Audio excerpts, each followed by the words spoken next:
ẹ̀yin tèmi báwo ni o ṣẹ́ wa lẹ́lẹ́lẹ́lẹ́lẹ́lẹ́lẹ́ ṣẹ́ wa ẹ̀yin tí Yínká Ayéfẹ́lẹ́ Bisi ológe ni o ètò ẹ̀ ẹ máa gbádùn ẹ̀.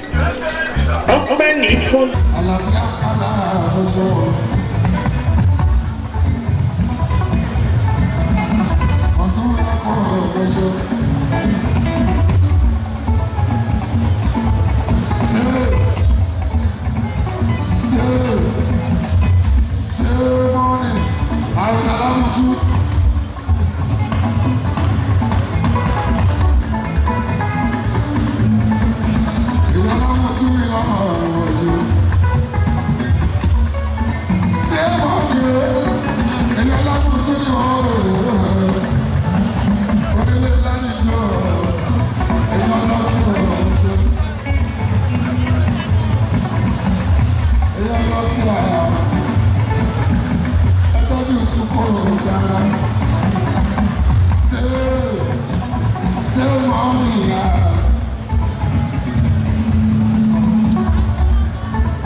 Thanks for watching this video. Please don't forget to click on subscribe button.